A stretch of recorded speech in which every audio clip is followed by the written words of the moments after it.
Welcome back to the Trending Communicator. I'm your host, Dan Nestle. Plenty of good communicators lost their jobs over the past few years. Senior people with decades of judgment just gone in somebody's reorg. I was one of them. I mean, I saw it coming and I even wanted out so I could build my own thing, but it still stung when the restructuring landed on me.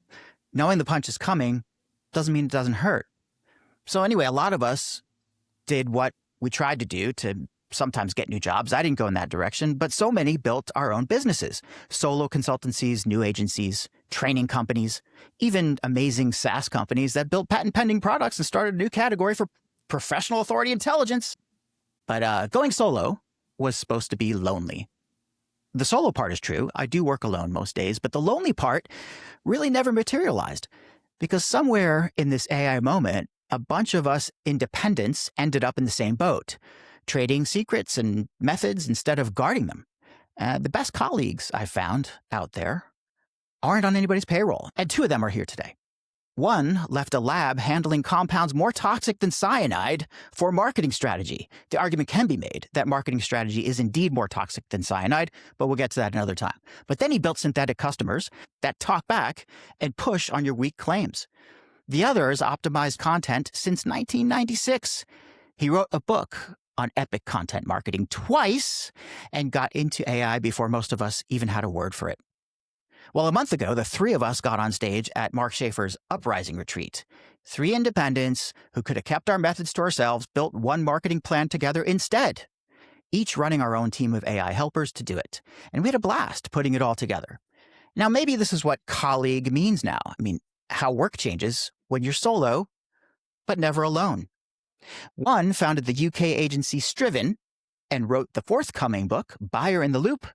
The other co-authored Epic Content Marketing Volume 2 and co-edited a book with me, the most amazing marketing book ever. One's been here before, back when this show had my name on it. Both are proof that solo was always the wrong word.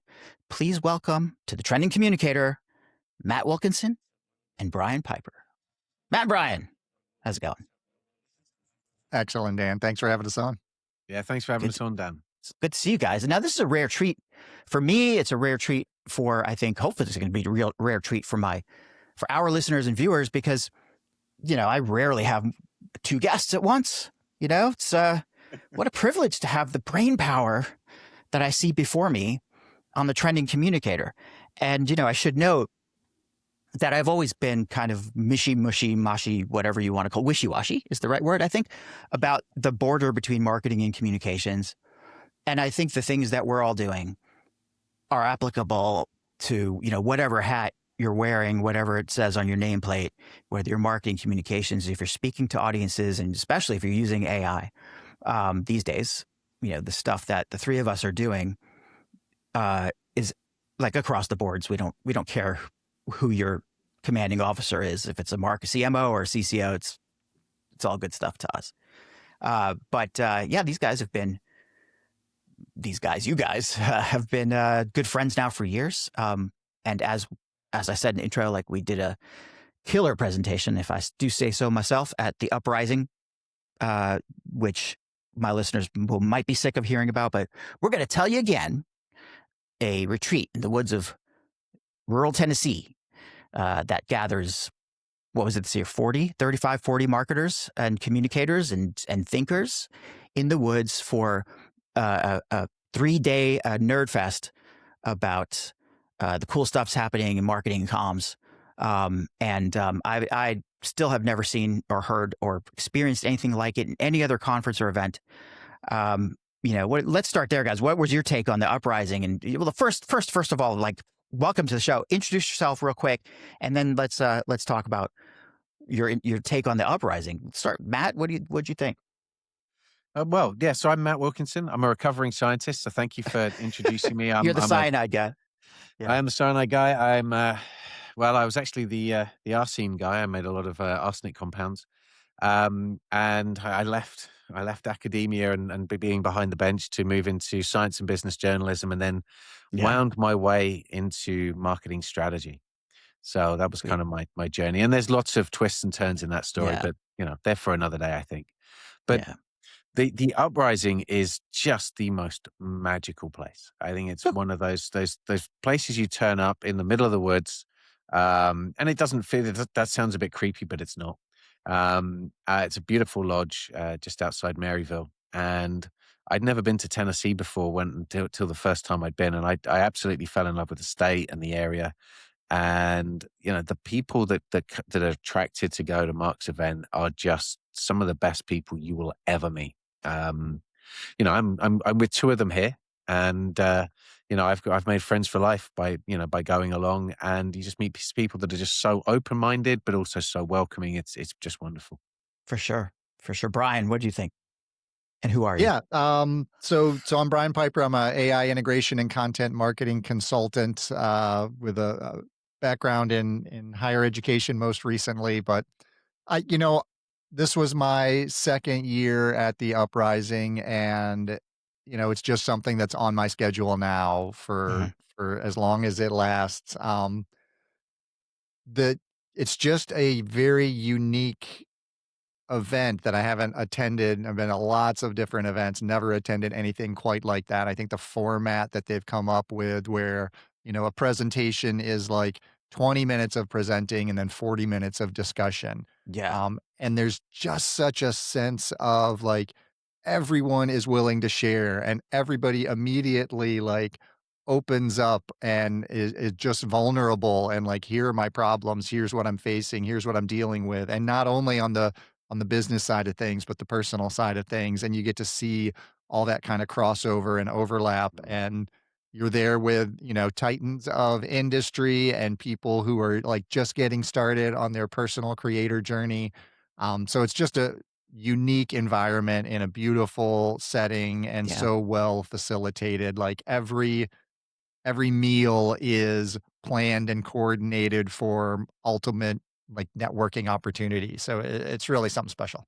It's fantastic. I've spoken about it before, but something you said about like, 20 minutes of presentation and 40 minutes of people sharing, it just occurred to me that maybe one of the biggest differences, and one of the reasons why we're probably close friends, because I met Brian, I met you before outside of the Uprising, but Matt, I met you at the Uprising a couple of years ago. But like one of the reasons why we connect is because it's not that kind of sycophantic sharing that you get at a normal conference where, your idol is up there speaking and you're like, oh, I need to say something smart so that this person notices me and so that the 300 people in the room, somebody might connect with me on LinkedIn. That's not the way it works. And it's in fact, it's 100% the opposite.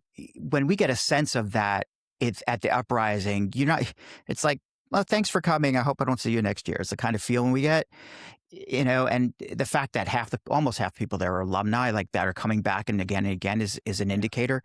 But this time around, it was like from the go, it's not like people are pushing back on you, but you're not getting grandstanders who are going to stand up and say, give their opinion because they want to look better than the people are presenting or look good to the people are presenting, and part of that is just the nature of the people who attend, and the other part is the speakers themselves, the people who do present.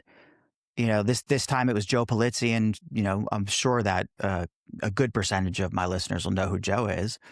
Joe's a legend, right? I mean, he's a legend.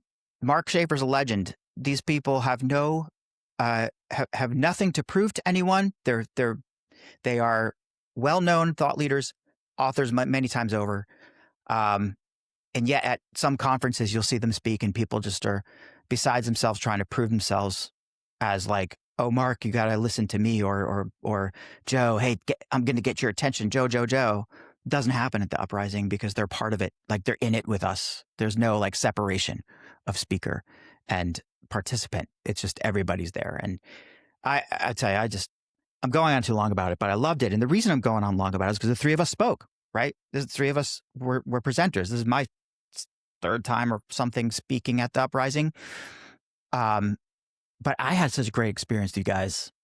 And one of the reasons was because we were giving information, I think, and we were delivering something that was and is indicative of the times in which we live,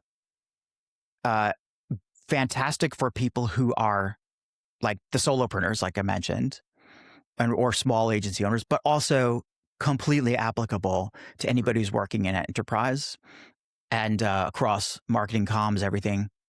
And I want to talk about that for a bit, like what we did and why we did it, and maybe what insights we learned as we were interacting with the uprisers, these 40 very smart people after or during it, as it were. So just to tee it up, our session was called AI Beyond the Prompt, right? Because we figure people are beyond prompting. Like we've done that now for 2 years. It turns out we're not exactly right about that. And let's put a pin in that. We'll talk about that soon. But AI Beyond the Prompt. So we went there with the intent, and I think we successfully did this, to show that the way to work with AI is, you take your business case first, you take your business need and your what you want to achieve and what you need to get to first. Then you figure out how to orchestrate AI to be your most effective partner, assistant, intern, coffee runner, whatever you want to call it, but how you basically assemble an AI team to complete the tasks, do the analyses, do the heavy lifting, so that you can get from concept to campaign in hours rather than weeks. And our topic was a fictionalized and yet potentially true event. We were building a plan around holding the Uprising in Europe, what that would look like, if there's a market for it, who the audience would be, etc. I did the research part, like the foundational, can we do this? Is it valid? Is it defensible? And then we handed over to Matt to do the audience research, right? To do the audience analysis, in-depth understanding of who we're actually speaking to, what's going to resonate with them. And then taking all that information, Brian then took us home with a content strategy and an overall kind of wrap-up plan. So I think that summarized it okay. Am I right about that, guys? Yep. Yeah. Well, what'd you think? Shoot. Either one of you, go for it. Yeah, I mean, I think it worked out really well. I tend to be hesitant to do co-presenting because it's always a added challenge, not only on the presenting, but also on the ahead of time work that needs to go into building the presentation. But I think very early on, we kind of established our lanes and established how we were going to connect each of those pieces together. But really, when it came down to it, it wasn't about the tools, right? It was about the workflows and the processes and the thinking and the planning that needs to go on so that you're giving the tool the right information. We were very intentional about sharing our prompts with each other, sharing skills, sharing research. But it was all really came down to like sharing our ideas about how to not only make the most effective presentation, but also to have the most effective output at the end that could actually, help Mark in the launching of the final goal and achieving of the final process. Yeah. And it was just a ton of fun, and we got great feedback, I thought, from everyone at the event. And a lot of the people in there were earlier in their AI journey, but there were several people in there that were, deep in it. Who all really appreciated like, oh, I see how you, took the skills that you had created in Claude and integrated those into what you were doing in ChatGPT, and then tied the research together with Notebook LM, and then brought in like all the different tools that were used really helped construct this like picture of, it's not about the AI, it's about what you're trying to accomplish and what you're trying to have happen. I appreciated when they'd say like, why didn't you use this tool? Or couldn't you have done this all in one tool? Or, and it's a matter of choice and what you're comfortable with. And, it's so weird to say that the three of us, I certainly know for a fact that the three of us have been like at least in the generative, like jumped into generative AI in November of 2022 and haven't looked back. So that makes us veterans in some sense. which is the strangest thing. But I really, I thought that was really interesting how people, and as I said, it kind of reinforces the fact that you don't have like wallflowers there. It's like, they're like, why didn't you just use this one? Or how did can you dig into that bit a little bit? It was really interesting. And Matt, what was your impression? And, or, how did you, what was your big takeaway from our presentation, from what we did? Well, I mean, I loved it, and it was great, working with you and learning, from you both. And what was really interesting, I think, from the learning is none of us were really talking about how are you doing that with the prompts. Sometimes it's about which tool do you use, but it was always the thing that I think that I hope we did with the room was to share a little bit about how we think about working with AI. And for me, it's a mindset shift. It's not about saying, here's the task I need to get to here. It's actually almost looking at what are the things that we really need to do? How do we build the context? How do we engineer a process to capture all of the information that we need and the AI needs to do a really, really good job? And so it's the information about the place, the information about the people. And then once we've got all of that information, we can start building the campaigns. And it really was that sort of sequential buildup of information that then allows us to do something that isn't generic. And that for me was such a wonderful experience to then be able to show a group of people just how much fun it can be to do that and to share, all of that information. And, that experience was just great. Yeah.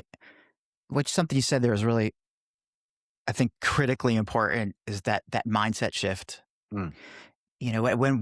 When we were doing the run up to it, look, it was a 45-minute presentation followed by 45 minutes of questions. It ended up being probably more like 30, 55 or something like that.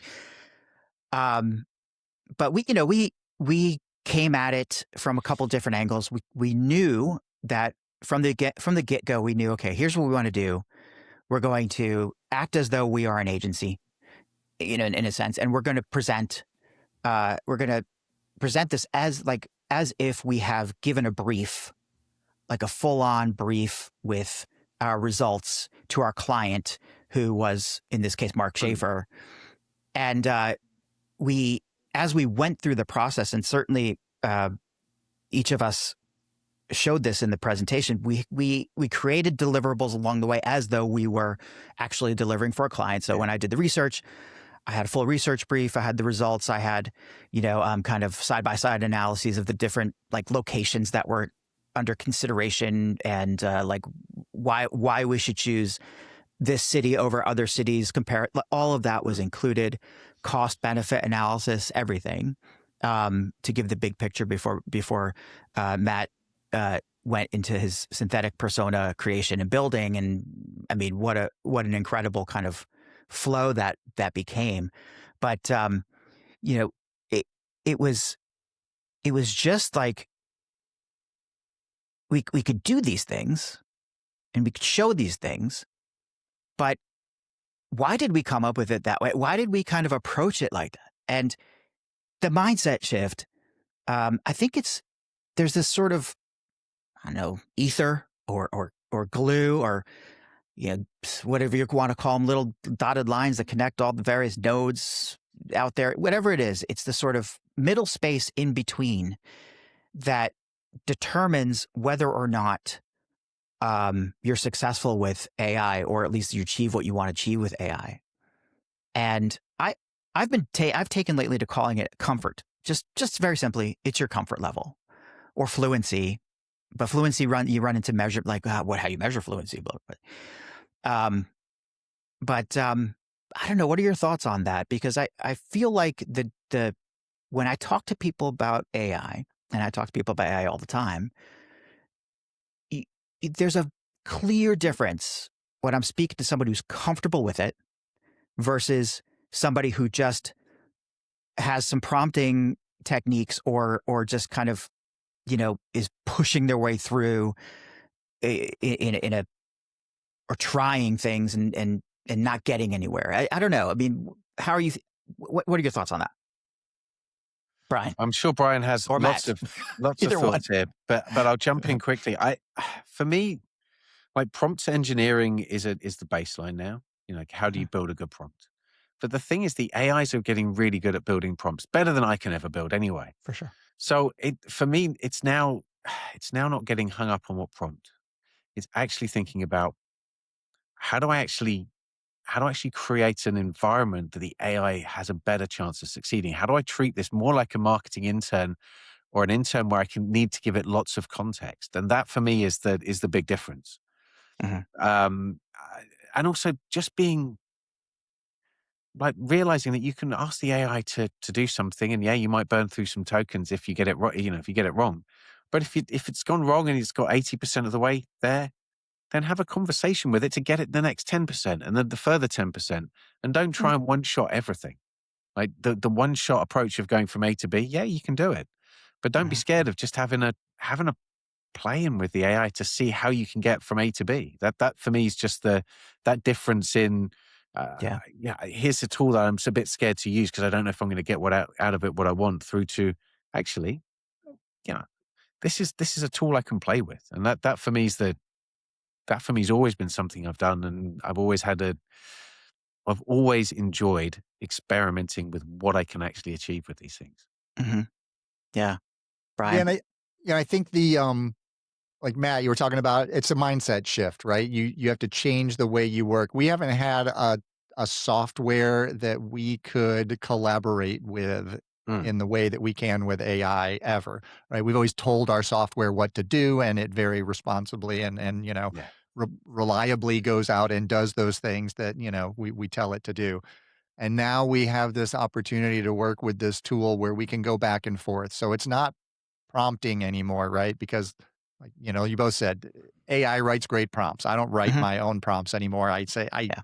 describe the problem and now write me a deep research prompt or custom GPT instructions or whatever.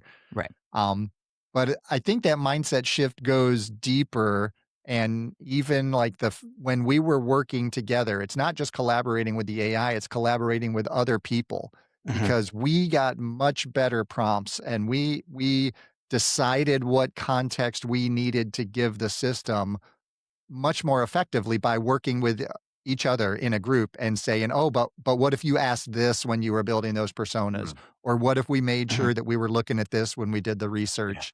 And that all tied into, like, now I got more ideas when it comes to the content strategy side of things, because I understand what's going into those personas. I mean, if someone just gives you a persona and you're like, "Great, I can ask it questions," but you don't know that it has all those, like, Hmm. decision criteria and, like, user Mm, journey, like, intelligence baked into it, that then you can use that to help inform how your strategy is going to evolve from there. So yeah. it's really, I think collaboration with the tools and collaboration with other people is how we get the most out of AI. Well, in our presentation and in the run up to the presentation, we always talk about human in the loop. We talk about like Ethan Mollick's human in the loop. I had a guest recently who talked about uh, that the human is the loop. A little more philosophical there, but it's not that you're in the loop; you are the loop. Um, and we've called it. Three of us ended up calling it the Human in the loop sandwich. human loop sandwich, right? The sandwich where the humans are at the base, then the meat of it all is done by or if you're vegetarian, the cucumbers and mayo are done by the. I don't know if that's what vegetarians eat. I'm sorry, but that's all done by the AI, and then the top layer of bread is us again, and approaching things from that way, it's not much different than being a supervisor or a manager and having that perspective and that lens. It's part of mindset. But I think that is the way that you're going to be most successful or get AI to do what you want to do. And something you said, Brian, reminded me, like I always say that AI is not software. I mean technically what you're using is an interface and there's software there, but AI is different. We have to have a different term for it, because, like, when was the last time you could brute force a formula to work on Excel? Yeah, the answer is never. The answer is never.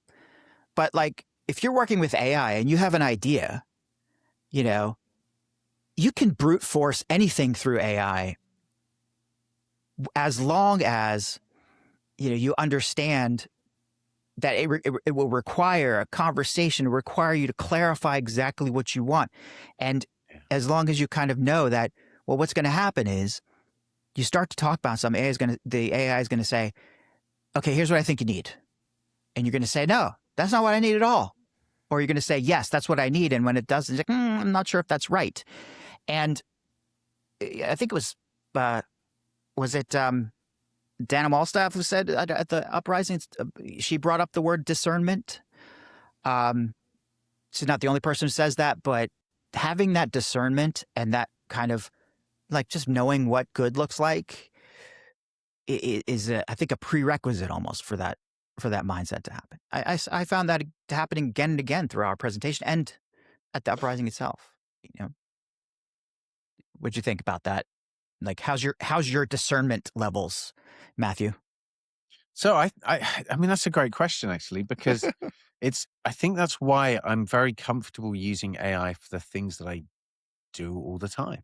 Mhm. And the things that I've got experience doing in the past. I think where I am less discerning is, I mean, I can build an HTML page and I can code it, by hand. But if you start asking me to use JavaScript, that's a little, or Python, that's a bit beyond me.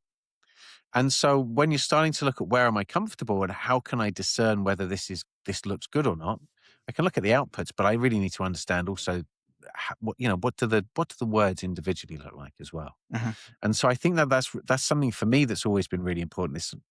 Is sticking in my lane in terms of being able to discern what good looks like, because then you've got the experience to very quickly and easily say, yeah, I can see this is good, or I can see this isn't. Yeah. And then you can, you really want to get a first draft of whatever it is to that 80, 90, 95% before you start trying to massage it, and the closer you can That's get, right. the easier it is. And so for me, it's that discernment of, does this work? Do I have a good structure? Am I telling a fun story with this? Yeah. And, but one of the things that I really love about working with AI is that you can look at an idea that you've had and you can visualize it on a page and you can go, I wonder what happens if we did this. Yeah. And you move from, one of the things I've been experimenting a lot with is going from, rather than just writing a blog, then trying to turn them into, shall we say, metaphorical stories, shall we say fairy tales for adults. Yeah. And telling, using things like Freytag's pyramid to tell a blog story with a hypothetical customer or whatever it is, Yeah. and going through that journey. And for me, that's a really powerful thing. I love storytelling. It's one of the things that I really, really enjoy doing. But it's so much fun to be able to just use the AI to help me then build that. Does this work if I twist it this way? Yeah. How's it best for me to communicate this? So I can all of a sudden, I can transform information into many different formats to see actually how am I best use, what's the best format to use to try and make the point that I want to make here. Well, it's that spirit of play that and experimentation from that grows from curiosity, but also from wisdom and experience. Yeah. Not that I'm calling myself wise in any way. Just there's a lot that goes behind that question. Like, how do you even get to the question? I wonder if I could, because that takes a certain type of person. Yeah. It takes a certain amount of knowledge, because I know, like, my 19-year-old daughter might not even, it would never occur to her to ask, like, oh, I wonder if I could turn this into a marketing plan. It's just, like, it's not in her realm of knowledge or understanding, so you have to have that. You have to have a certain kind of worldliness or kind of broad understanding of what's happening out there. But there's another thing popped into my head, is like, when you think about discernment, and you think, and all three of us have said, like, that it's not necessarily about the prompting, right? But you can build the discernment into the prompt to a point, as a system prompt or as a baseline, that kind of frees you up now to say, okay, we're from now on, whatever I do within this session or within this project or within this custom GPT or whatever it is, from now on, whatever I do, at least I know that I've already baked in some of these guardrails. And it may not always obey, you have to kind of look at it, but at least I know, all right. And then as I continue to work with on whatever project I'm working on, something will occur to me, or it'll be like, you know what, I don't like the way you're doing that. You're going to have to add this to the system prompt, or you're going to have to put this in memory, or you could look, and I know what to do when this happens. How many times have you seen these days? And maybe this is for the general you, like listeners, like almost a rhetorical question, but also for you guys. It's like all the talk about M dashes and these not this, that constructions and these AI tells, right? That you're seeing in written language. And, Anne Hanley's great when she's talking about this stuff, and Chris Penn is great talking about this stuff. And like, if you don't like that kind of language, well, then plug it into your prompts and say, don't talk this way. I mean, I feel like it's second nature, like I just added to all my design systems and all my engines and everything I do that, anytime you write something, you need to review it for these patterns. And if these patterns are appearing too often, right, then you haven't done the right job. And that's all you need to say. That, like, you just have to have that perspective to be able to say that. And you're very much in control of how the output eventually gets published. You may not be in control of how the AI is going to write it, but between the AI writing it, it's the top of the sandwich. You have to get in there and go, all right, there's too many AI patterns, or there's too much of this, and kind of really be that discerning top layer. I don't know, Brian, what are your thoughts on all this stuff? Yeah, I think it's so funny that we are adapting our creativity to fit AI conventions. Like, we're not using M dashes, even though the M dash is a perfectly good. I'll die on the M dash hill, by the way. I'll die on that M dash hill. And Anne Hanley, if you're listening, or if you ever get a chance to watch, it's buried in my mound of hats. But I do have the Justice for M dashes hat and T-shirt. Yes. By the way, I'll die on that hill. But anyway, Brian, sorry.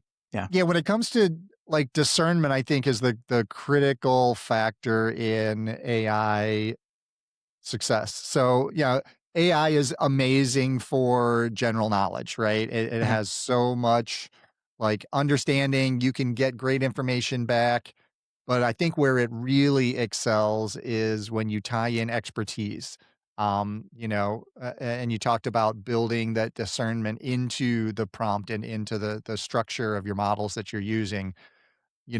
That really showcases itself in amazing ways when you bring your expertise into the model, and you can be like, well, I've been optimizing content for 30 years. I can share all of that expertise and knowledge with the tools. And as it's giving me feedback and generating things, I can look at that and say, this isn't right. You need to adjust this in your model or in our project as we move forward, so that you understand that these are the mechanics that are involved, not what you think it is because of all this general knowledge that you're trained on that, half of it might be from anybody on Reddit who really doesn't have an understanding of what they're talking about. So, yeah.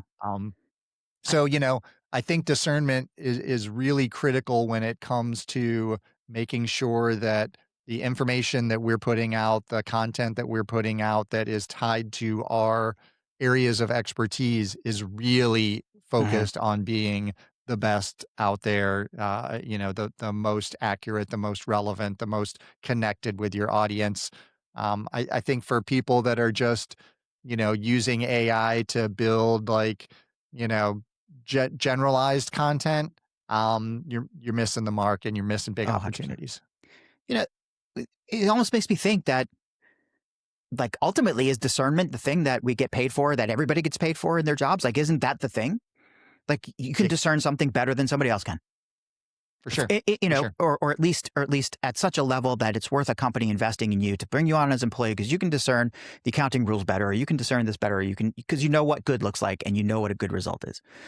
You know, so you could broad brush it like that, and you know, it kind of comes, you know, kind of makes it sound like, well, you know, anybody who's good at their job has discernment, or anybody who's a domain expert in some way has discernment. I mean, you should have some, you know, but like it just makes me think about how that gets operationalized, or, you know, how we can build that into what we do. And it's also like a value, like a value indicator. Like when I built LilyPath, or, you know, when I built what became LilyPath, I built it. Like I wasn't a coder. Now I'm a coder. You know, I wasn't a product guy. Now I'm a product guy. Like all this stuff. Fine. AI allows me to do that. But I'm not fooling anybody and saying I can code. No, I can supervise someone who's coding. Right. And I have the discernment to know what good looks like. And I have the experiential understanding and knowledge to understand all the, like, hey, we need this security, and this isn't going to fly in enterprise. And then beyond that, though, at its core, it's not that I built a way to measure your authority on LinkedIn. What I did was I took 25 years of like understanding executive positioning, and that is how it started. It didn't start from, hey, AI, I want to optimize my LinkedIn profile, and yeah, we forget about that. You know, so like every prompt, the argument can be made that every prompt you write has that behind it. It's not true, because you can write a prompt that's completely irrelevant. But if you're writing, or if you're doing something that's in your world of expertise, and you know how you have that comfort with AI, you're able to go back and forth and really kind of push it, get to where you want to get it to. That process is fueled by that 25 years, 30 years of expertise. Because Matt, you know, was playing around with arsenic and cyanide, and who knows what it did to his brain cells. But because he was able to do that, you know, because he has like 17 letters after his name, right? He has a very different way of interacting. He'll ask much different questions than I will of the AI, and his discernment is in his area, and it's different, you know? So when we got together to do our thing, we were sort of merging all of those different kind of experiences and discernment as humans to really augment what we were getting from the AI. I don't know. I think I got to something pretty important there. Yeah. In a way. I mean, I one of the things that I've really, you know, that blew my mind, I mean, over a year ago now, when the reasoning models came out, was how you could all of a sudden take a task that would have taken days and days and days and do it in 15, 20 minutes. So thematic analysis, one of the things that I've loved doing, voice of customer, you know, really being able to get, you know, qualitative data and start to analyze it. And it always was painstaking to do it. And then being able to get something where you can go, okay, if I've got all this data, I wonder if I can.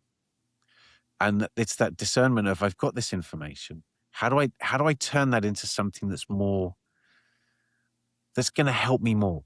And so often I think we see information laying around in organizations that's just not being used. And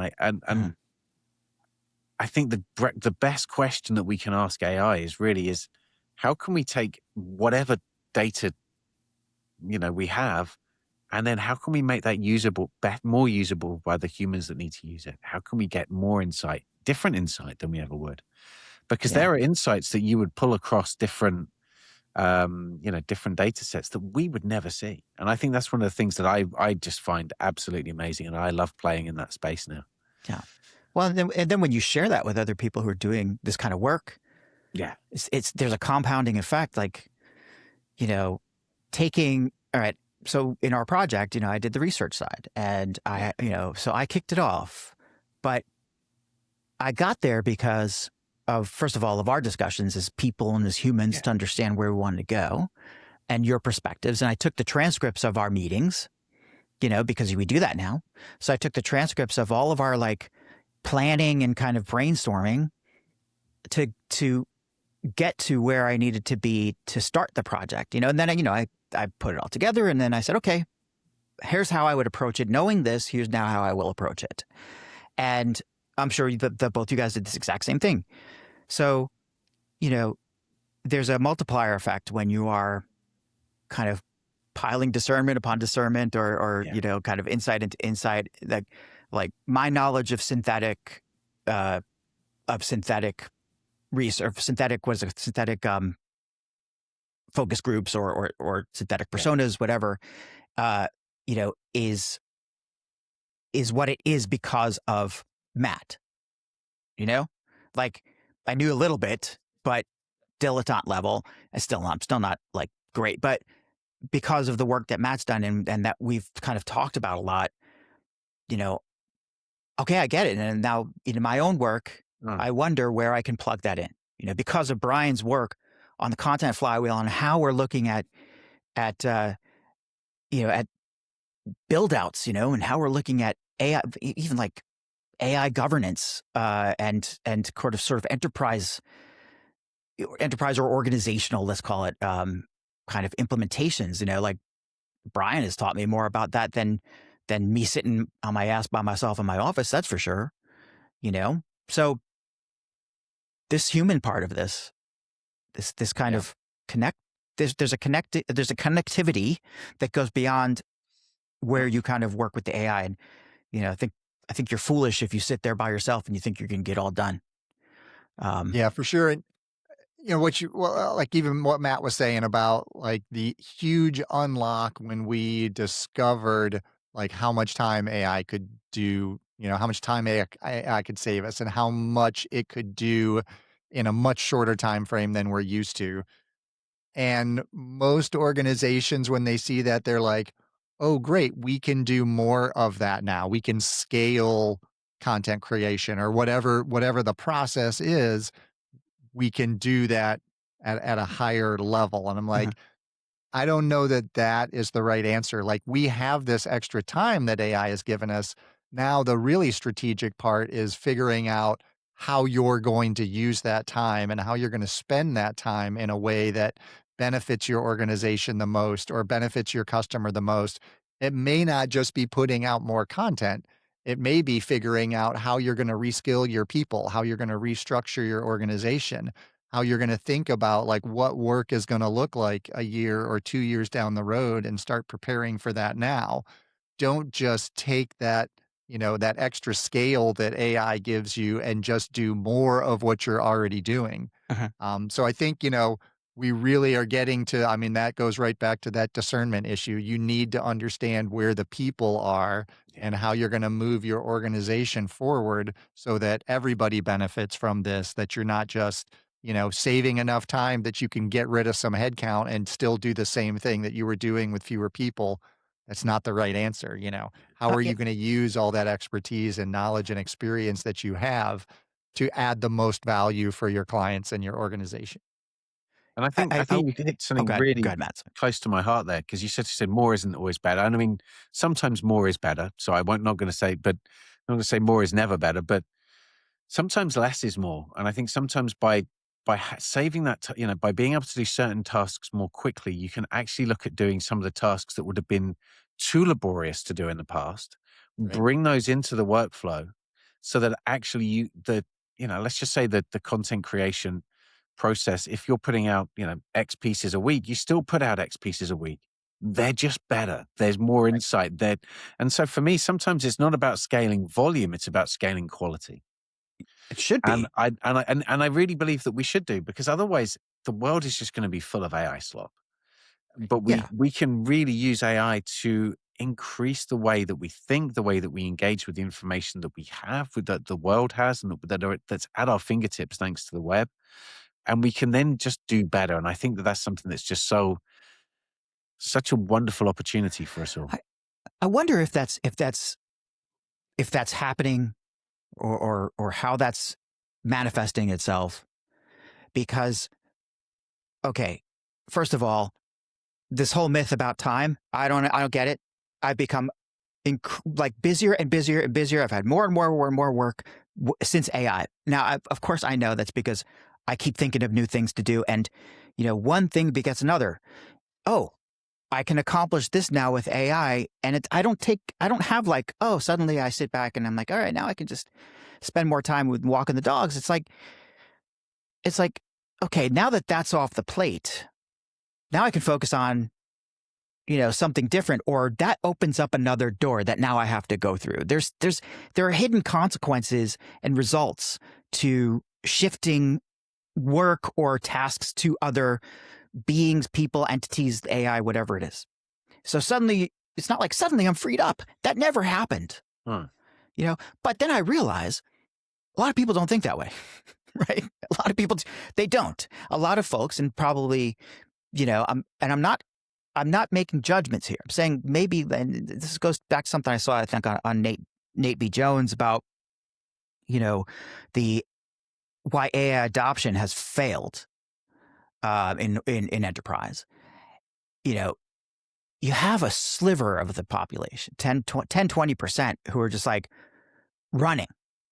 They're going to run like us. They're going to run with it. It's like, oh my gosh, I could do this now. What if I could do this and have this curiosity? And shit. If I can do this on a Claude project, maybe I can jump over to Claude Code and make it different. Or, oh, geez, if I could do it on Claude Code, maybe I can build a website with design and figure this out. Or maybe I can, sorry, Jim McLeod, I can go and kind of look, I can do an animated GIF now, or whatever it is, right? It just kind of compiles and the work does not stop. But that's a small percentage. A lot of people are just checking the boxes. They want to get through their day. They want to accomplish a task, do their job well, do a good job, but they want to go home. They want to spend time the way that they're accustomed to spending time.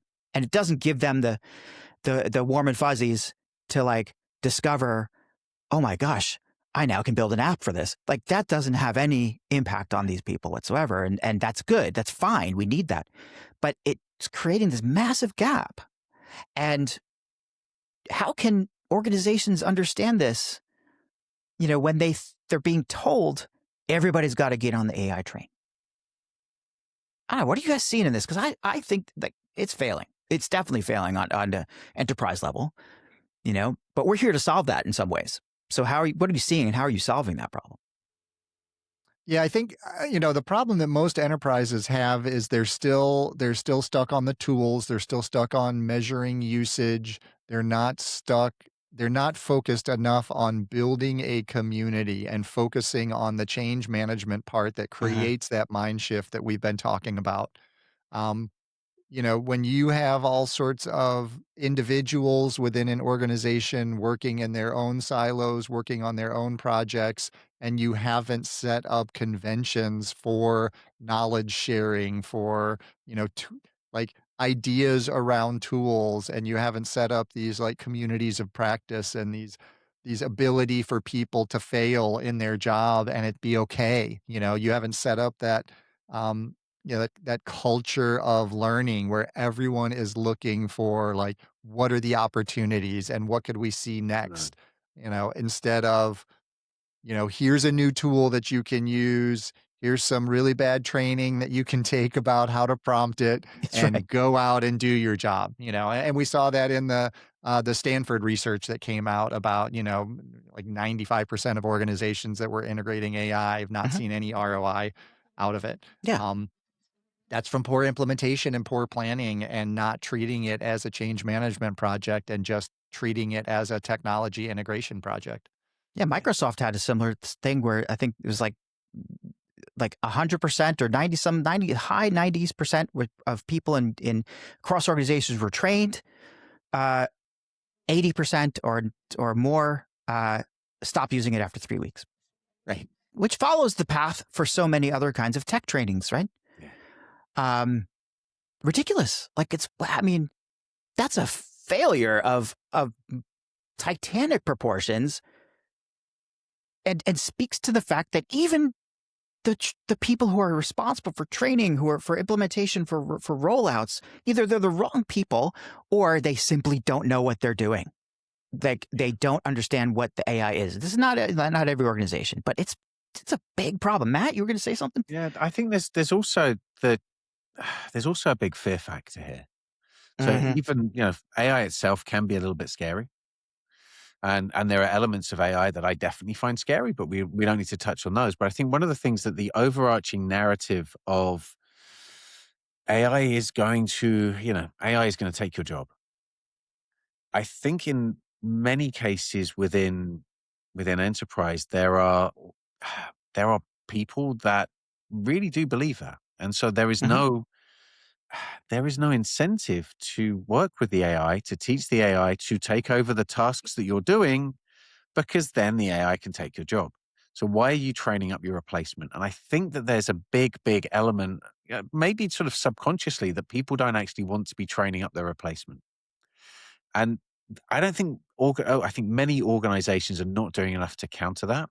It's not now, not now we've got these tools, we can do more with what we've got. It's, we can save the bottom line. And so those organizations that are, beholden to the stock markets and that are beholden to shareholders, they want to see quick returns. They, we've seen it with the likes of Meta. Or one week they're telling everybody they're going to be measured by how much they're using AI. The next week there's 8,000 redundancies or whatever. Like those things just make everybody just scared of using the tools, I think. The timing of this is crazy. And as of we're recording this the end of May, and this is actually going to go up about the end of June. So we're not that far from real time here. And just a couple days ago, my friend Chris G, who was also a guest on the show, and you guys need to meet him, by the way. So Chris G um, shared something about the walk back that's happening, the big walk back from the AI bros, saying, well, it's not going to replace everybody. It's only 50%. It's not 50%. It's less than 50%. What Sam Altman said. I'm just looking at Chris's post here, and he said, Sam Altman just said, I was pretty wrong. And Dara Amadei was like, he just walked back as 50% white collar wipeout. And, direct result of course, bad implementation or bad rollouts, but also I think it's a failure in many ways to understand human nature, because I'm such an expert in human nature. People are not linear. So, what was true was it past performance does not indicate future success or something. Right. Yes, if you look at the job description as it is today, yes, 80% of job description will be taken or will be doable by AI. Does that mean you're going to be replaced? Not even remotely. But what it does mean is that change is important, and evolution, and maybe the job descriptions and the jobs themselves are wrong. Maybe we need new buckets, but it doesn't mean there's not work for you to do, and it doesn't mean that you're going to be replaced, because guess what? There's going to be new things developing at the same time. You're going to improve your skills in certain ways. You're going to find different ways to learn. There's so much unpredictability or variability from the point A of now to the point B of 6 months, a year from now. It's impossible. So to say, oh yeah, AI is going to replace everybody. Okay. No. It's different than I think when the Industrial Revolution replaced handcrafted production. It's different than when the assembly line came and changed, production methods all over the place, because those jobs were one task. Our jobs are complex, very, very complex, and they'll continue to get complex. I've been accused of being Pollyannish about this, but I don't think so, because I'm me and this is my show and I'm going to say what I want to say. But I don't know. I really think that we're missing the doom and gloom is just clickbait. It's not right. Is my verdict. I think that's part of responsible and ethical AI integration, instead of just integrating it as a knee-jerk reaction because everybody's doing AI, we got to do AI. You really have to be thoughtful about what this is going to do to your people, and you can't just do off the shelf training. You have to really build awareness and you have to really be transparent about what your goals are with AI integration. I mean, Mhm. we're seeing organizations where they're trying to integrate AI and people are intentionally sabotaging the usefulness of the AI and they're putting Interesting. out bad content and saying, "Oh, well, it was because I'm using AI, it's not going to be as good." Uh, Um, because they are afraid of their jobs going away or they're not gonna be able to work the same way that they've always worked, and that's a direct result of poor awareness and poor transparency from leadership about how this is actually going to help your job be better and let you do more of the things you enjoy doing and let you think about, like, where do you want your career to go? Like, mhm. what is your real path, and what are all the opportunities that are available now that weren't available 2 years ago. Yeah, and Yeah. we've just seen sort of the whole, sort of started to see the commencement speeches from the US. It's not Yeah. something we have over here, but it's always good watching them and seeing any of any of the people from the tech companies give commencement speeches. As soon as anybody mentions AI, all of the graduates are booing. It really is. It's really interesting to see that there is this real fear amongst the young that AI is going to steal their jobs and that there isn't going to be the jobs to go Yeah. into, and there may not be jobs. The job market for graduates right now may not be very good, Terrible. and it's not great in the UK either. But I don't know how much of that is down to AI, and actually how much is that just down to the economy. Right. And It's a mixed bag. it's very easy to use AI as the scapegoat right now.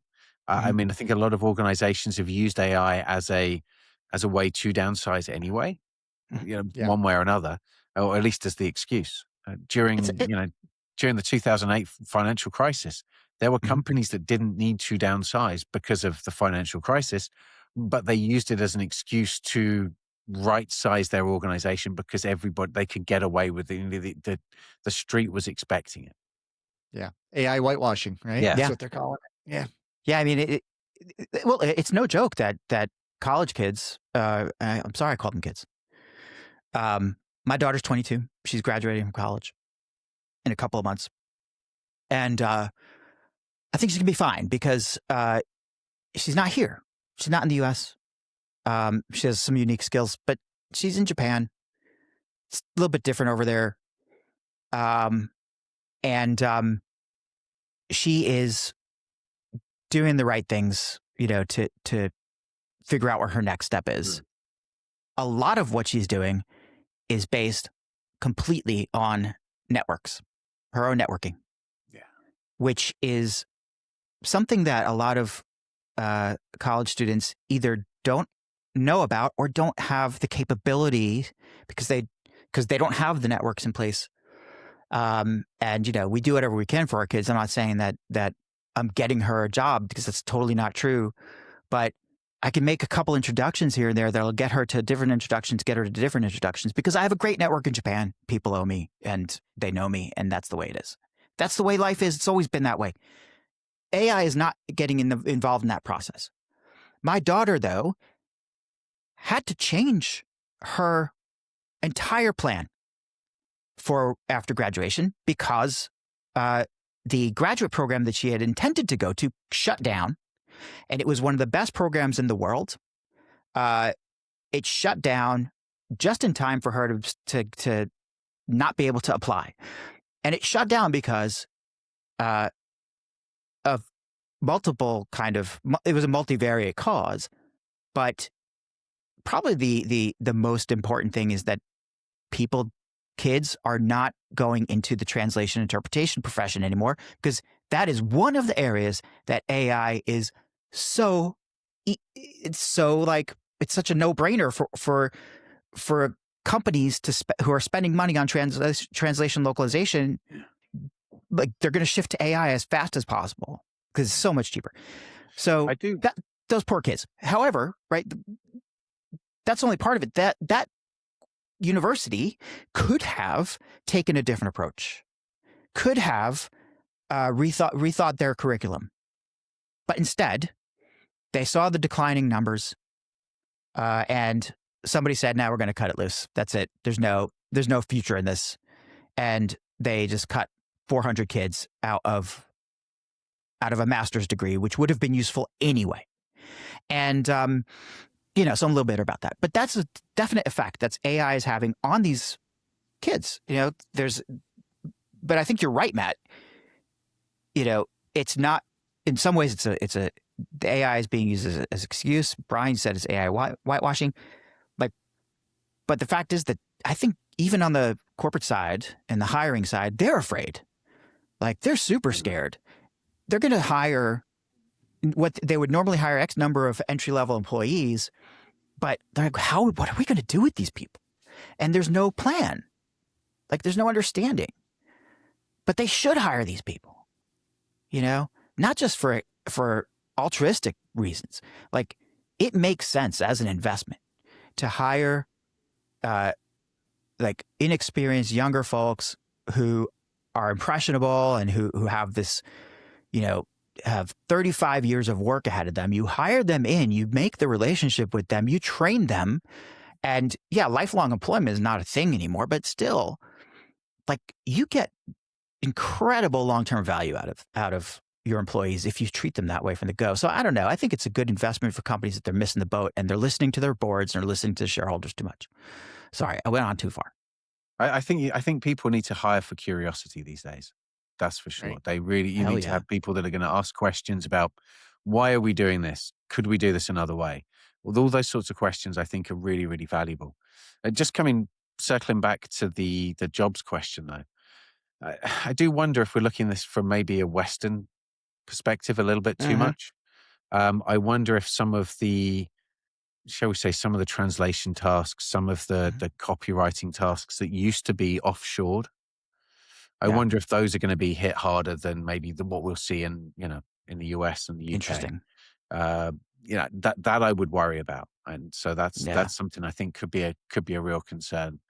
But I do think that ability to, on top of discernment, the ability to ask good questions, those are key skills that I think students really need to be learning now.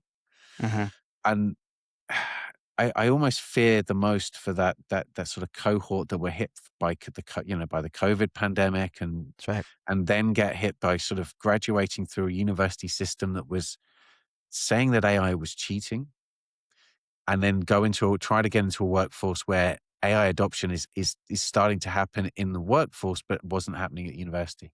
And I think that there's going to be a few years that could really struggle. Universities, I think, will quickly, moving into the realization they need to teach AI skills. And as they do, I think those kids will come through much, much stronger and much better prepared. So I think that we could just be in that awkward moment of a transition. And I just hope that governments do enough to really help that group succeed.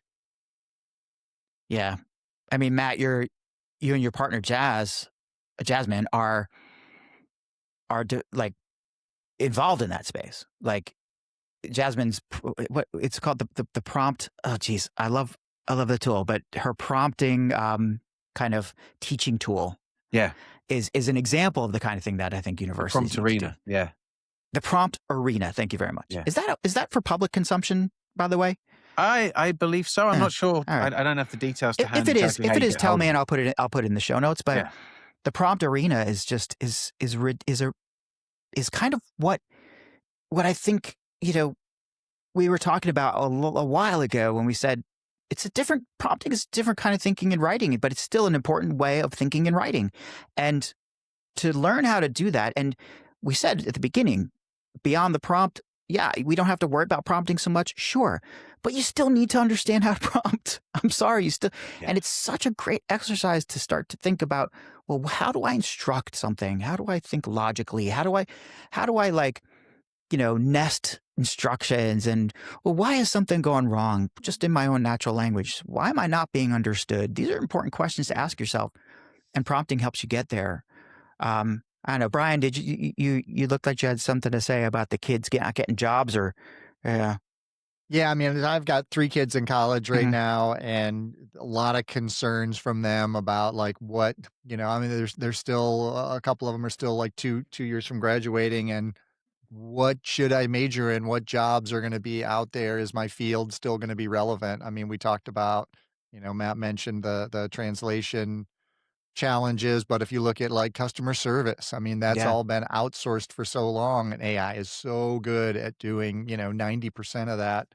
And I think universities are really going to have to start thinking critically about, how they do accreditation, how they approve programs, how they allow for change within the organizations. Mm. Tenured professors don't want to change the way that they've been teaching, but everybody's going to have to change the way they teach.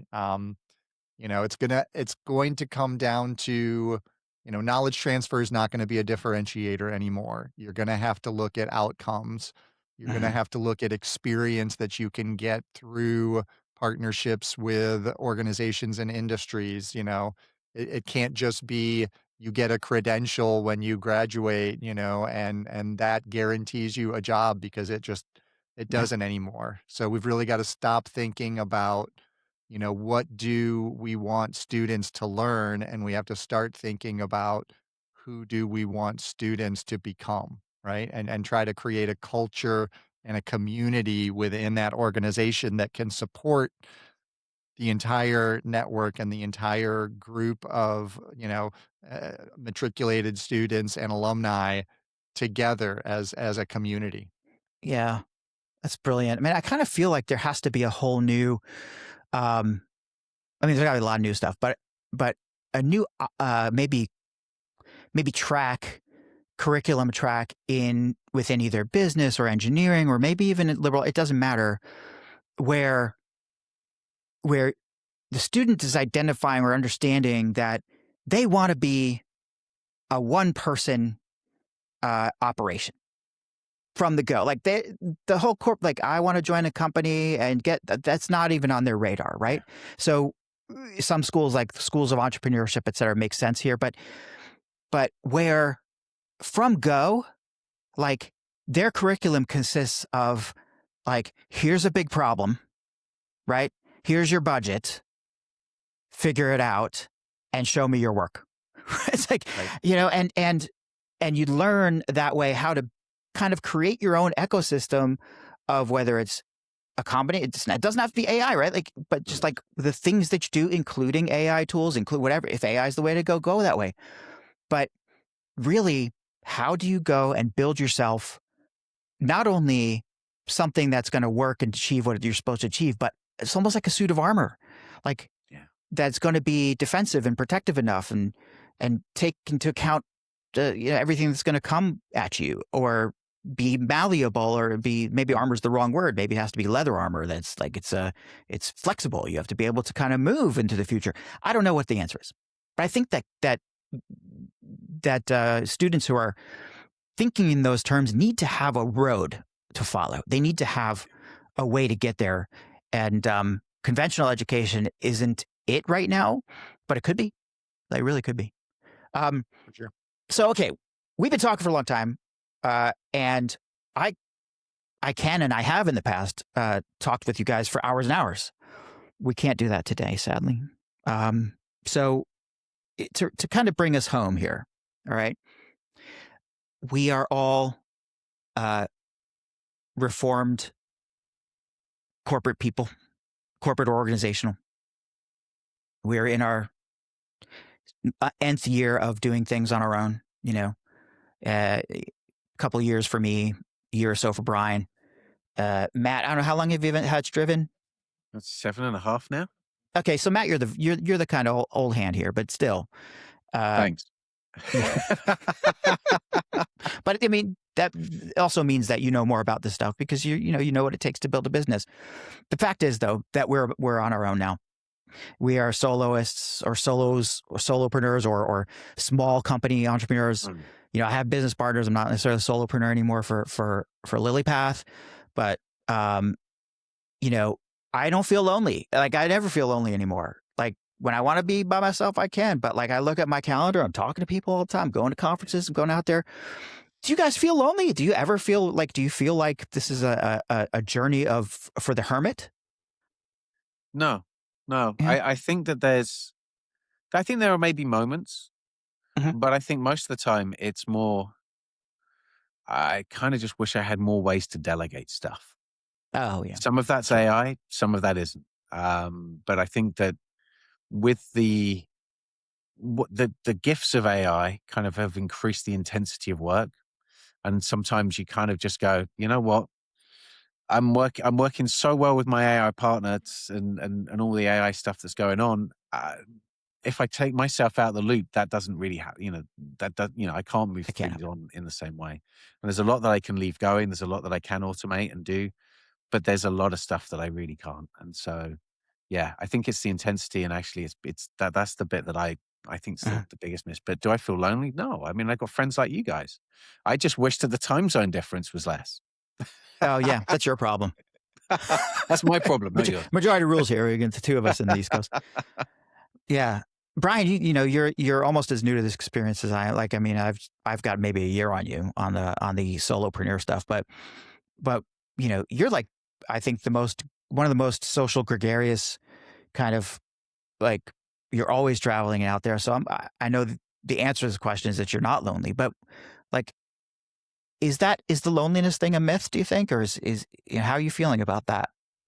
Yeah, I mean, I felt lonelier working at an organization than I did now that I'm on my own. And I don't know. I mean, I think part of that is in an organization, you may have people that you can reach out to with Mhm. questions, but sometimes they may not be like the experts that you were hoping to be able to reach out to get those answers. Mhm. Whereas I haven't in the last year that I've been doing this, I haven't run into a problem where I didn't know somebody in my network, who was an expert at solving that problem that I could just reach out to and connect with. Yeah. And I didn't feel like I was obligated to go, ask my boss or my manager or whoever, within my team what the best way to do this would be. Now I can just go get input and feedback from people and then make that decision on my own. And I think a lot of that is from years of kind of building that network and growing those connections with people. Yeah. That comes from a lot of like the most loneliness that I feel is sometimes when I'm like traveling and doing a lot of conferences and stuff like that, and you're just like inundated with people all day, and then you go back to your hotel room and. But that's kind of a loneliness that I Mhm. welcome at the end of a Yeah. long day. I'm like, "Oh, okay, now I can just, like, unwind and relax." Yeah. But, And yeah, I feel more connected with people now than I did when I was at a full-time job. yeah. And that kind of loneliness, or that kind of solitude, let's call it, because I don't think it's exactly loneliness, but that kind of solitude is not unique to being having your own business. I mean, that's just part when I travel. If you travel for business ever, like, that's the way it is. I don't know. I I agree. Of course, I agree with both you guys, but you know, I think that there's a confusion about being alone and being lonely, and uh, I know the same as you. I can pick up and just get on a chat or just talk to somebody anytime I want. It's not always the same as being in person, but then again, I will be in person with people. Yeah, I will see you guys. Like, Yeah, right. I see you more often than I see most of my relatives. It's just, that's the way it is, and it's just a couple times a year. But like, I will catch up with you. You have to build these communities, or be part of these communities. And then there are times where I'm just so deep and dark in the dark weeds of work, or building something, that just I'm in the zone. Days, weeks, months will go by. Loneliness does not factor in because I'm on a mission, right? So like, then I'll surface for air. I'll go, I wonder if anybody thinks I'm still alive, and usually when I start to think that way, I'll start getting texts from people. It's like, hey, haven't seen you around in a while. What's going on?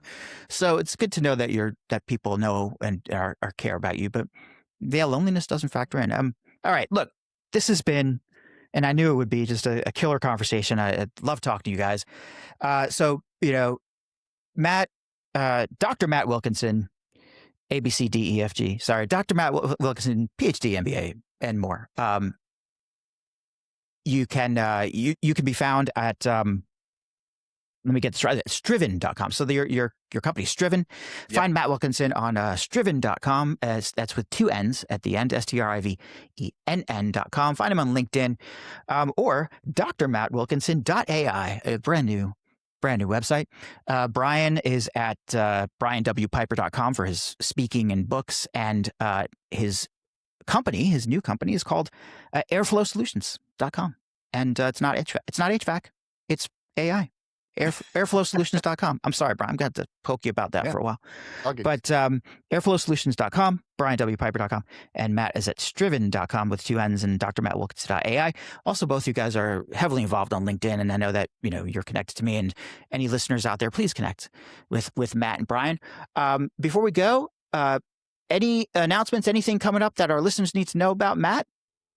Oh, you set me up for that one. Yeah, I've got a book coming out soon. It's called The Buyer in the Loop, and hopefully coming out in the next month or so. So I will. What's it about, Matt? Let you guys know.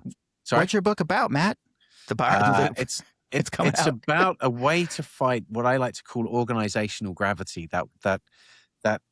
That phenomenon where you've gone out, you've understood your customer, and then somewhere during the process, the gravity of the organization, the way that the organization does things, just brings all the decision making, all the messaging back into the organization and sort of erases that sort of memory of the customer. And I think I've got a solution, or at least one way of fixing that, that involves building grounded synthetic customers and using AI to sort of build representations of your customers. So it's a little bit about AI, but it's not an AI book. It's a marketing book. Yeah, anybody wants to really get into synthetic customers and what you can do with them, Matt is the man. I mean, the stuff you're doing is not only is it incredible, it's fun. It's interesting. It's fun. You keep, it is results oriented and effective from everything that I've seen. So, congrats on the upcoming book, Matt. It's fantastic news. Brian, what are you up to? Anything where, what's coming up for you, or what should people do? What should people be paying attention to you in your world? Yeah, lots of speaking gigs and workshops coming up. Always, looking for new businesses looking to figure out AI integration, and lots of different ways to start automating the data analysis process. So that's one of the new things that I'm working on, is really coming up with workflows so that you don't have to spend your days looking at dashboards and analytics, and you can just get an email with all your insights for the week in it. So, yeah. Oh, awesome. And I should add, of course, Brian, and you did bring this up during the show, you were the one person to bring up governance and ethics and all that stuff. We are all three of us have, I would say, impeccable approaches to ethics. But Brian is probably the most codified of the three of us, because that's what he does with universities and working from that space. So any questions about governance, ethics, AI boards, AI councils, et cetera, Brian's always my first person to talk to. But implementation across organizations, I mean, you've been so helpful to me, and I think you'll be helpful to anybody who reaches out to you. I think the only thing left for me to say really is, we talked about AI, and this is all about, like, we are AI guys, and we're AI geeks, and we're marketing geeks and comms geeks and all that stuff. But this is the human sandwich, right? I mean, you can't do this stuff without people. And this is where value is. This is where the magic happens. This is where that kind of ether between the stuff is the real stuff. And it's because of conversations like this, it's because of understanding or kind of talking with you guys all the time, that I am able to really see new ways to talk to my AI or to deal with people, even who are working with AI or in my professional domain. So I want to thank you both for A, being here on the show, but B, also just kind of dealing with me for a couple of years. It's been an adventure, and you deserve medals. It's been fantastic, Dan, and that's the way that we learn AI the best and get the most out of it, is by doing it together. Yep. Matt, Brian, it's been an absolute pleasure, and thank you for inviting two friends on for a chat. It's been a pleasure for me, and thanks so much for being on the show. We'll catch you again. You guys are going to have to both come on again, if not together, solo, for sure. So thanks, and I'll see you soon.